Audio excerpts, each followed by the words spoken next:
I'm Tom Zimmerman, Wade Adams. We are here to talk about the secrets of traffic engineering. It's the basically the expanded use of the work requests. So I'm going to give you a little bit of a background on how we got here, and like I say, Wade and I are going to pretty much be just tag teaming through this presentation. So we both represent the Minnesota Department of Transportation. We both are working for the Asset Management Project Office. And as you can tell, sometimes I get to rattling a little bit fast. So if I slur my words, you want me to slow down, good luck, because I've tried for years and it hasn't worked. So again, both of us we came out of, like Eric said, we came out of District 7. We actually brought along our former assistant district engineer to the conference this year to see what Agile is all about and all the good things that we were trying to do and the direction we plan on going. Just to try to smooth over his disappointment for us leaving him. So we're basically maintenance background. That's where both of us came from. Surface maintenance, drainage, all of that stuff. And about the first deployment of our TAMS program, the AgileAssets software, was in signals and lighting, and neither one of us knew a thing about signals and lighting. So it was a very interesting transition. So back in 2010, MnDOT decided to become more of an asset management department. There's a bunch of things that were going on, and so we said, let's do something better. Let's become an asset management organization. 2015, we spent, prior to that, we had spent a lot of time looking through the different RFPs and the different different asset management software, and we settled on AgileAssets. Through all of our discussions, all of our background, and all of the research we did, we said that looks to be the best one for us. And so I signed the contract in 2015, 2016. In the fall, we decided to go live with our first implementation. It was with the signals and lighting module. And our road weather information systems, our ITS folks, also, and our way in motion, and our lighting system, or our messaging systems. So, which involved basically about, Ray Starr was down here when he first did this, and he said, look, he had that software that he wanted to, he said, we're the small fish in a big pond in MnDOT. The electrical services unit that we have about, roughly about 100 technicians across the department, across the entire state, that take care of the lighting systems knockdown, the signal system timing, the replacements, building of the cabinets, all of this stuff. And so they're all little individuals all the way around the department. He said, we have a program that's old. It's antiquated. It was all the old AFMS system is what they called it. And we needed to do something different. He was really the guy that pushed the department to say, let's look at asset management software, because what we had before and what we still have that we're using in maintenance isn't the greatest thing in the world. It's like a lot of states. They make it work, but it's not really an asset management software. We're really excited about what we've got.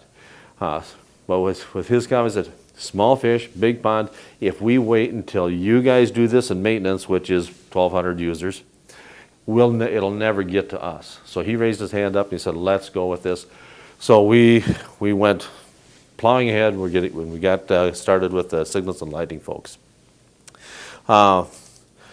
So we went to the AgileAssets software. We renamed it to the TAMS just because we did. We call it TAMS, the Transportation Asset Management System.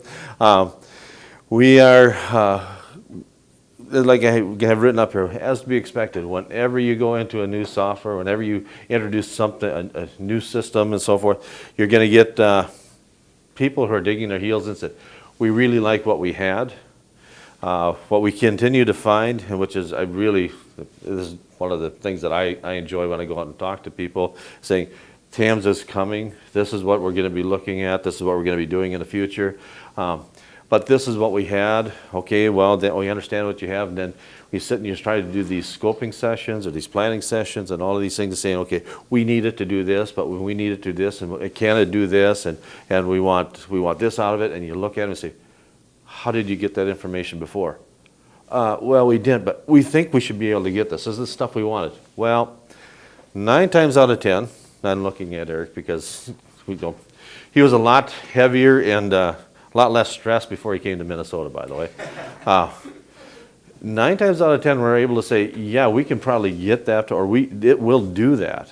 And we can just a matter of figuring out how to configure it and how to get it done. And we've been able to answer and get the people the answers to the questions that they think they want. And the difficult thing that we have once in a while is they're not really sure what they want, but they keep asking. And so that's one of the cautions that I'd give you is be careful to promise too much.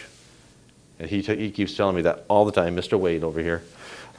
We go to meetings and stuff, and what's your favorite thing you say? It's a business process. I don't have anything to do with that. Yeah. So, anyway, when we got through this, one of the things that Ray used to comment on, he said, I'd get asked the question a lot. He says, how many signal systems do we have? You know, upper management, legislative people and stuff would come on. How many signal systems do you have? And he was never really able to answer that confidently. And now he can. They're really, that portion of it and a lot of what's out there, they're doing really well. So anyway, I'm still talking about a little bit of the background here. So the system was built, we configured the module, we brought in as much of the existing data that we could, as some of you who have done this and gone through the steps, I was going to say the pains, but the steps of bringing in your old existing data. Some of it doesn't come across real well, and as you also will find, you have data sitting in numerous different types of data sets, and a lot of them are so messed up that it's like, we'll bring as much as we can over, but there's just some of the old existing data that you're not going to be able to bring in. We built and developed the inventories. We incorporated several things as such as the responsibility entities, who maintains it, who pays for it. Those are things that the signals and lighting folks it's really important to them, and things that Wade and I, for example, we didn't really deal with in the past. So I mean, it was a learning thing for us. Yeah, I'm back, and then. Linking this, the attaching of documents, or linking it to our EDMS, or eDocs, or electronic document system that we have, we find to me, it's going to be a useful tool. I'm not sure how much is being used out there now, but if you've got connectivity, and we've got these folks out in the field with laptops or tablets with their own data plan, they can log into the system and they can hook into our electronic document system, so they can actually put up a set of designs, the plan designs at a signal intersection, so they can see how the cabinet was supposed to be designed, or how the layout of the wiring was, or they can log into or hook up into GEORILLA, for example, and see, and I'll talk about GEORILLA later on in the presentation, and see how all the underground wiring is laid out for this particular intersection. It's just gives them a tool that puts all things together for them. So, with that, with the work request, the last few things I want to talk about this. So the other things we've done is that now we're reporting work not only to the systems, but also on the components. So, for example, and if I misspeak, it's his responsibility to speak up and correct me. For example, I mean, you identify, you generate a work order. You can generate a work order. You can identify the asset as a signal system. Well, within that system, there's a lot of components. Okay, and what they want are really important to them, and a function of their work is so. If they're working on a controller in a particular cabinet, which is a component of that system, they'll take that component, or they'll take that controller in the signal cabinet. They don't have time to fix it out in the field. They just take it, they'll pull it out, and they'll put it in a different one. Okay, it's got its own serial number. It's got its own identifier. Well, they put that in through the work order that gets put into that cabinet. That controller comes back to good shelf, bad, like bad shelf if it's bad.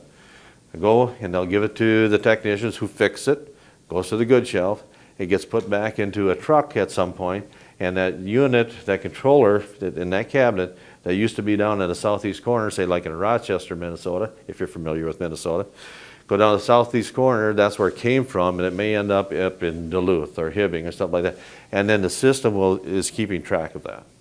So they will know the history of where that controller has been.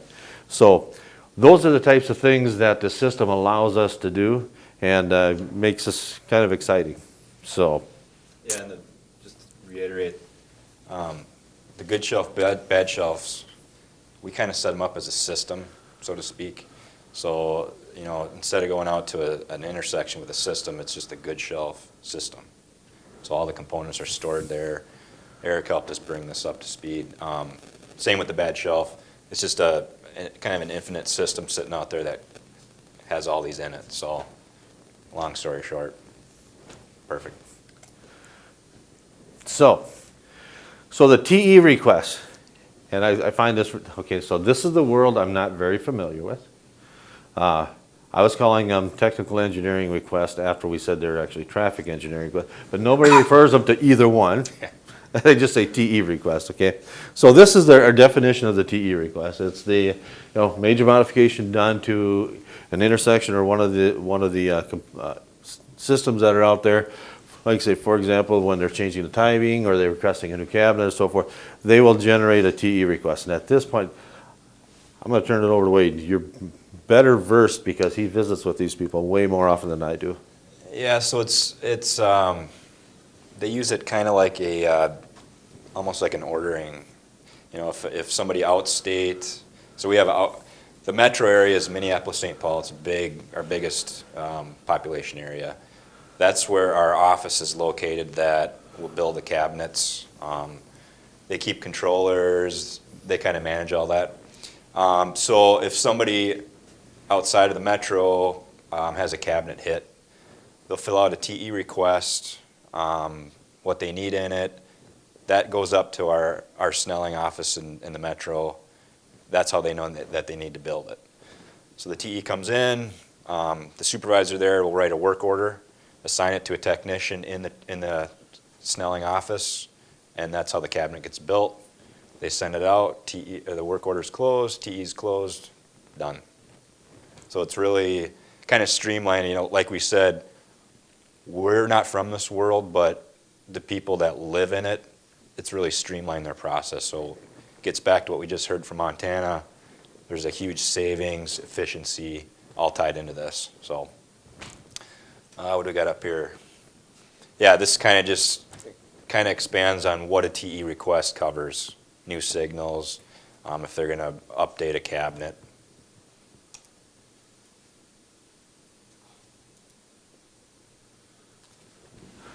So again, just a graphic of the different types of TE requests, how they would come in, and so forth. You know, whether it's adjust the signal timing, adding pedestrian crossing, new signal, all of those things that Wade just kind of talked about.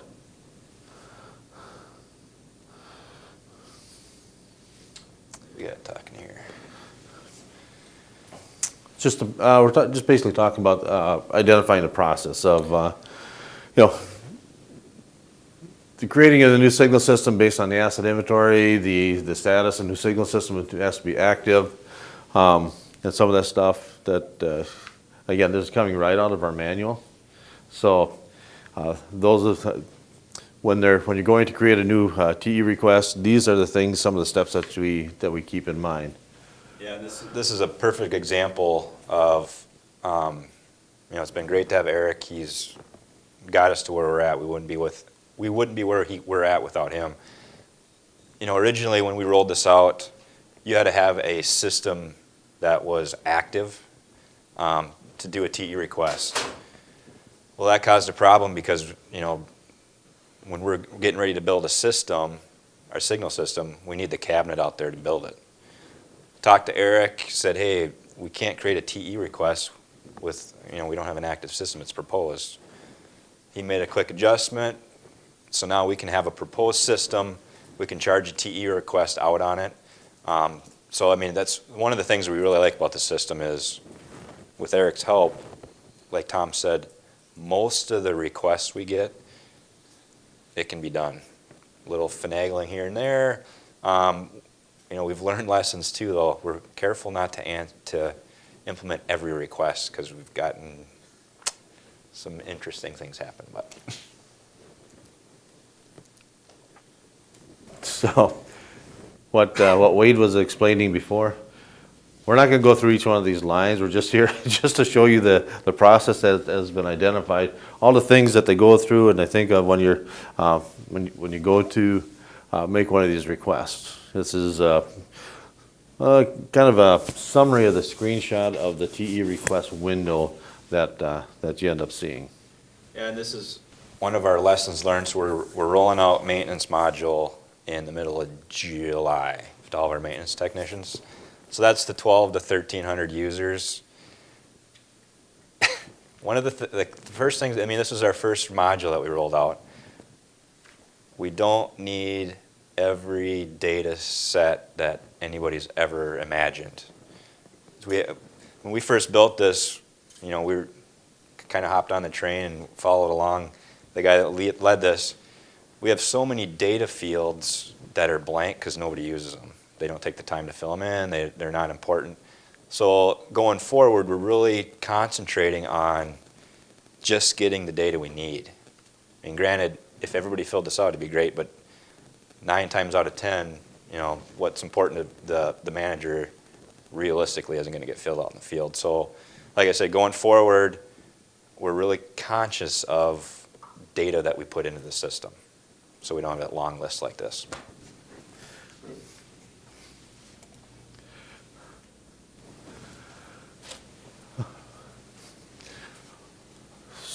So this be a good time to kind of roll into.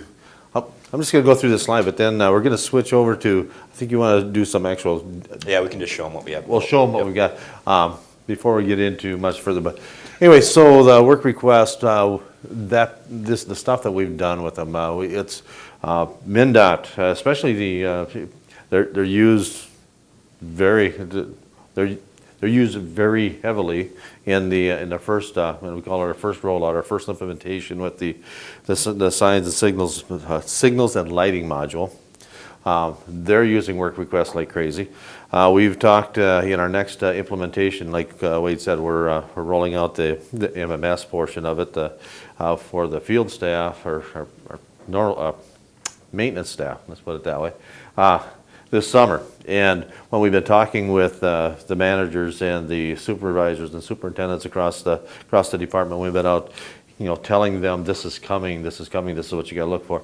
When we talk about work requests and what they can do with them and how they can be utilized for assisting them in getting putting their work kind of like short-term work plans together. They're out there in the field and they see something that needs to be repaired, needs to be fixed. They can go into the work request, generate a work request, and it's there saying, okay, we've got this pipe that needs to be repaired. We've got a washout on this particular roadway. We got this section of roadway really needs some patching. They can generate these work requests for their admin unit, and it's there for them. So they're kind of generating this to-do list for the maintenance community, for their maintenance areas. And then when they get back to their offices or they're sitting there and they're looking at it, they say, okay, you know, for the week, what am I going to have my crews doing this week? Go into that work request, boom, take them down, put them, generate work orders against them, and wham, they've got their list or maybe their to-do list set out for their areas for the week. And that's when we talk to the maintenance managers about that.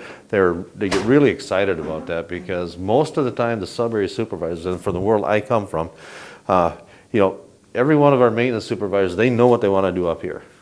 Sometimes they have a hard time writing it down here, and they even have a harder time putting it into a system that is cumbersome. And if they put it into a to-do list on a computer, maybe on their electronic calendar, how's it going to get back to where they can do other entry to put it into the management system? So now they got one spot where they can put that their idea or that thought or that thought that they have on a work request, and it's there for them to sign as when time is available, and they don't forget about it. So again, that's a really exciting piece for those folks, and because of the dispatchers in MnDOT, they are the ones that generally get these hits, these traffic hits. You know, you got a traffic accident, you know, car goes off, hits a guardrail, hits a signal or light pole, gets knocked down.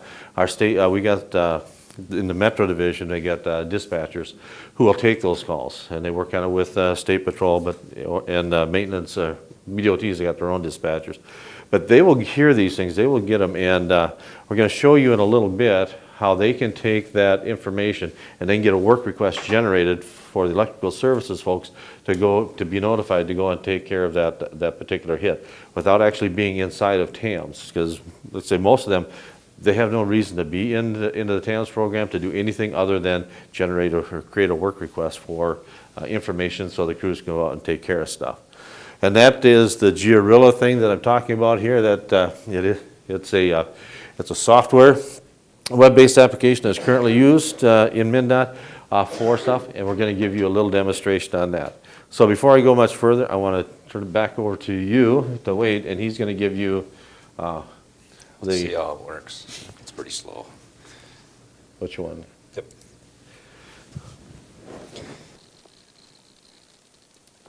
So the GEORILLA, it's pretty slow response in here. We'll see what happens. But an IT guy in Minnesota actually developed this that works for our office now.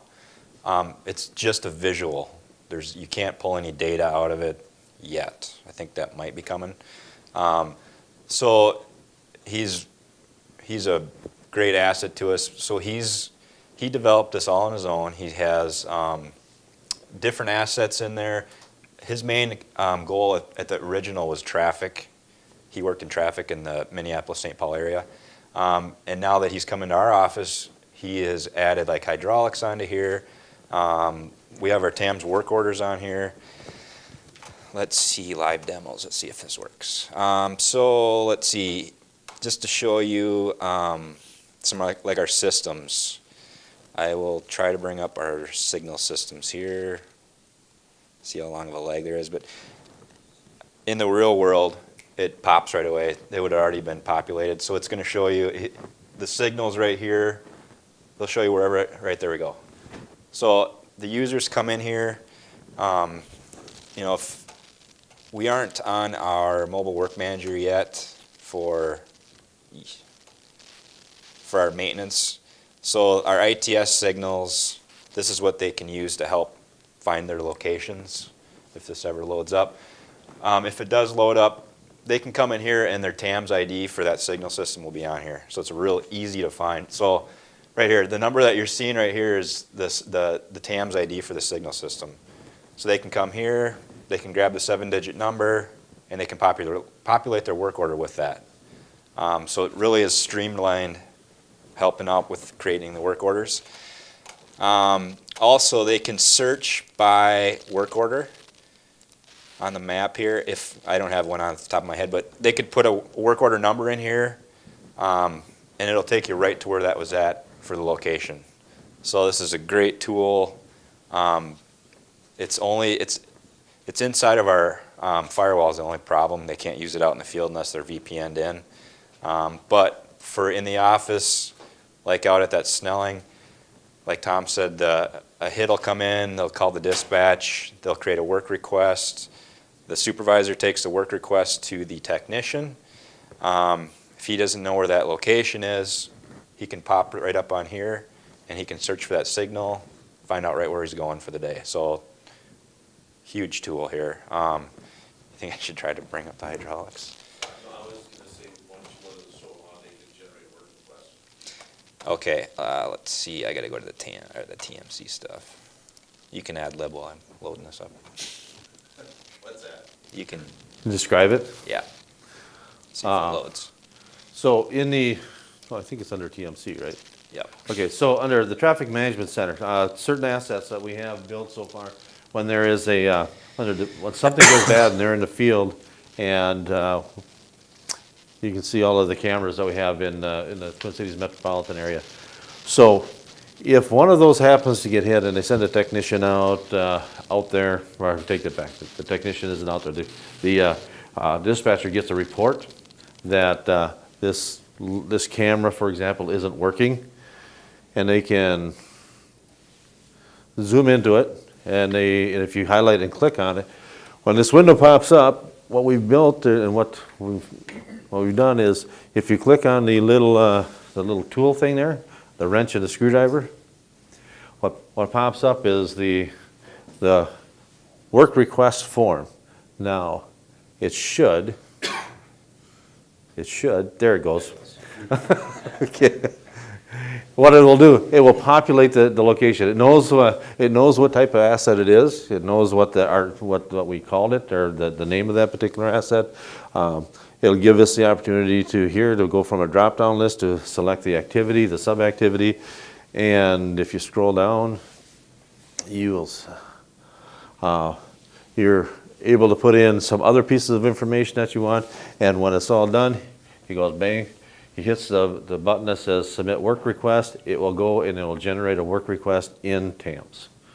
So people who are in this particular work area, if this is their maintenance, if I understand this right, Eric, if they're in that maintenance area, when they log in, this work request will be sitting there for them to look at. So when the technician logs in and they say, okay, I'm in maintenance area 5 or whatever, it says, okay, oh, there's these work requests. I see this. They can click on it, they can see what the description is, and they can go take care of it. So this is a nice little tool that kind of streamlined getting some of the work requests in from dispatchers who have really no other reason to be in the TAMS other than to generate work requests. So, wanted to show you that, and no, I don't think we want to. By the way, GEORILLA, we have a lot of other layers in GEORILLA that we've populated as we're moving forward with the second implementation that we're bringing in all of our pipe inventory. We've got a fairly extensive centerline culvert pipe inventory that we've done in Minnesota. The other thing okay, so you guys who are not from Minnesota just heard me say Minnesota like a Minnesotan. I haven't said you betcha or yes sir yet, so and as he's bringing up, he can bring up your screens that the TAMS things that you want to show. But we also did in preparation with or in conjunction with another effort that was going on in the department. We're bringing in they did a complete LiDAR survey of the state for all of the traffic barriers, guardrail. And so we're getting we've got a complete inventory of our guardrail system, which we didn't have in the past. That's all being brought in. We brought in any idea how many pipes we brought in, Eric? 140 some thousand. 140 some thousand pipes that are now in the system. Ponds, stormwater structures, stormwater tunnels, structures. Our whole hydraulics unit is very, very detailed. And the other piece of that LiDAR project that happened is we collected some ancillary, I say ancillary, that's probably not the right phrase, but other assets along the roadway. We've got the light poles, we've got the bridge, we've got the heights of all of the bridges that we collected on that. We've got the center line stripe, the fog line stripe. We just incorporated a whole bunch of different things on that project. They said, you know what, as long as we're hiring a contractor or getting a contractor to come out and run all these roads in the state, and we need to collect all of the barrier information, we might as well get the point cloud and have them extract a whole bunch of other data. So it worked really well for us, because now we're able to take that inventory generated in a different project and bring that into TAMS to help us basically get a head start on some of the inventories that we're going to be using in the future. So with that, I'm going to turn it back over to Wade to show the screenshots. This is just, we just wanted to show you what we had built. This is the work request window. I'll say it one more time. There's way too many data fields in here. It's just, there's a lot of things that are important in here, but as you can see, it keeps going on and on and on. So, a lot of times I'll just tell them to go into the form view here, but Eric just made an adjustment to this thing about a month ago, I think.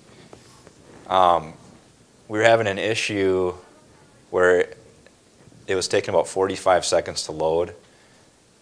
say it again, he made a little adjustment in the system, and now it just pops right off 3-4 seconds. So a lot of different things we can do on the fly.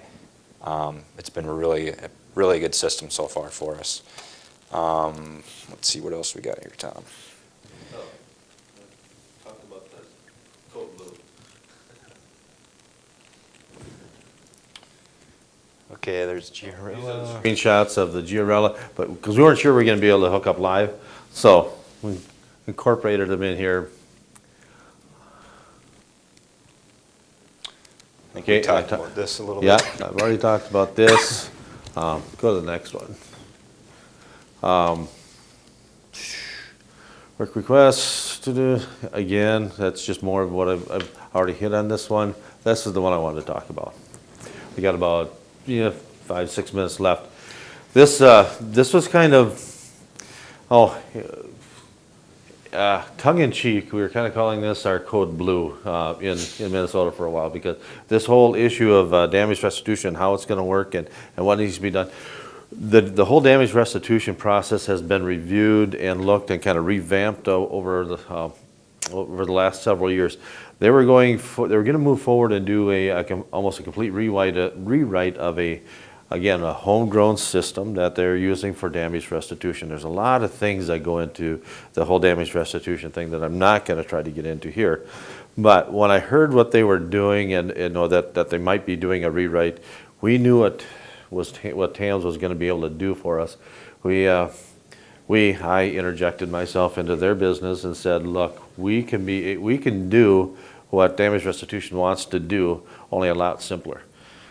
Just like the gentleman from Montana said, 4 times they're entering pieces of information off of an accident in order to go through the damage restitution process. Well, we can do it in TAMS and virtually do it once.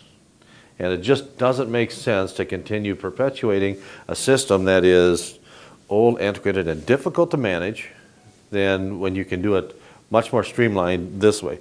So what we told them is that by using a work request, and this is the whole thing with the work request, by doing a work request that you can generate a work request and you can have multiple work orders under it. So if you're out there repairing the guardrail and you're taking care of the turf damage and maybe they even took out a chunk of curb or whatever, so you can generate different work orders that tie it all back up to the work request. So now you have a single number, single report that you can submit to finance to say, okay, here, everything is included, all of the different functional work groups.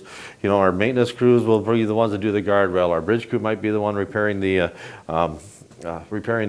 curb line, and it might be you might have a vegetation crew that does that. But they're different crews that are all tying work orders back to a single work request that we can then turn over and give to the finance people to say, okay, this is all done.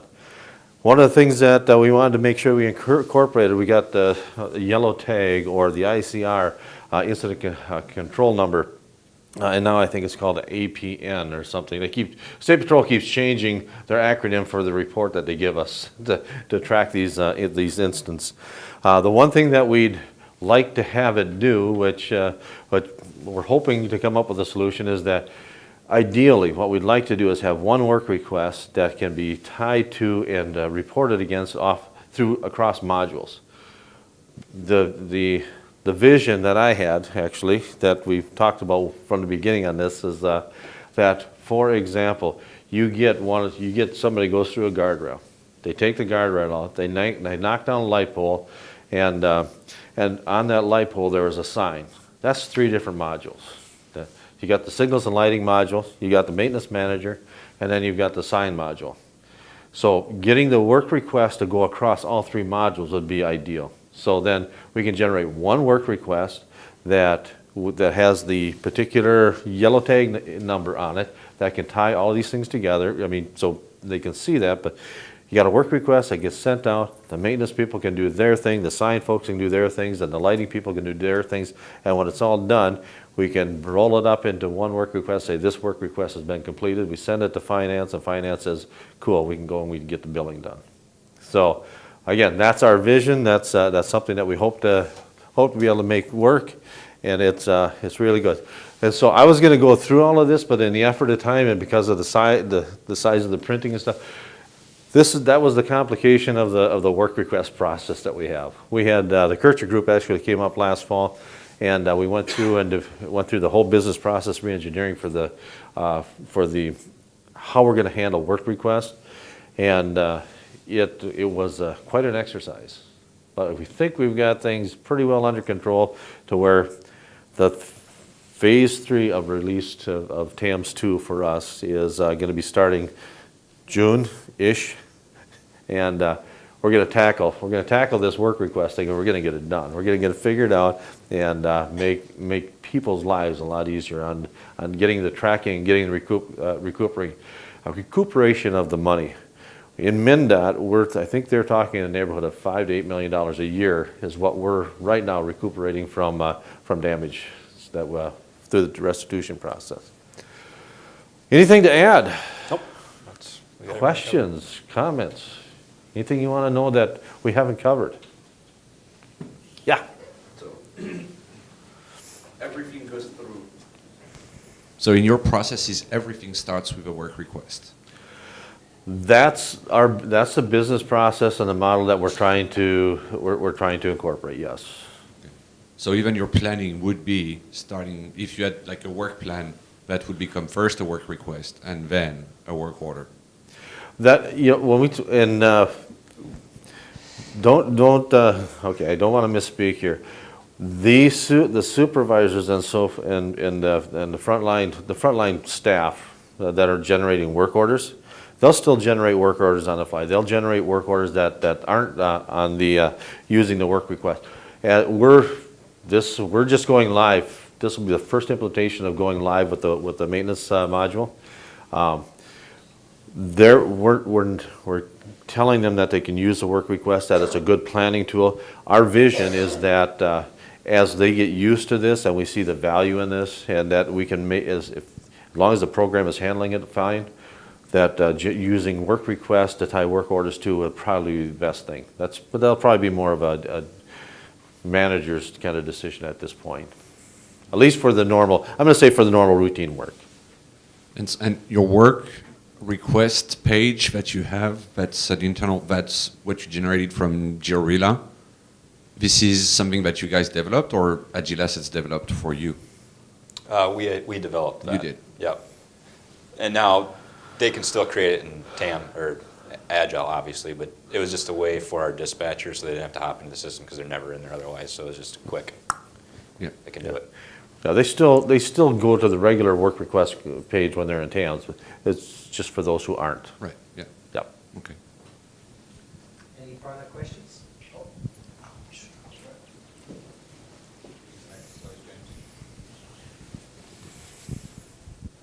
So I have a couple of questions. Following from Pascal's, when you, that page, is it using the API to do the update? Yes. Thank you. Sweet. And the other one, your query about work requests across modules, is the requirement to be able to generate work orders across modules from a single work request? Yes. I had to look at Eric because I think that's what we're trying to. That's what the idea is. Yes. Okay, cool. Thanks. We might have time for one last question. Or not. Okay. Oh, yes, sure. Do you have plans to use the planning module as you roll out the maintenance management system to do an annual plan and to optimize the distribution of your maintenance funds by assets and that thing on an annual basis? The plan, the goal and the desire of the person I work for, who is in charge of the asset management project office, is yes. The planning, the whole planning portion that's built into Agile, into the software, he's very much into that, and most of the managers in the districts at the district level in maintenance are much. We have all been doing annual planning individually. And this is going to give us a tool that's going to put the planning of our maintenance activities, the budget and maintenance planning, budgetary wise, on the same playing field. It's going to have, everybody's going to be doing it, we're going to be doing it consistently now across the department. So the answer to your question is yes. Very good, thank you. Thank you.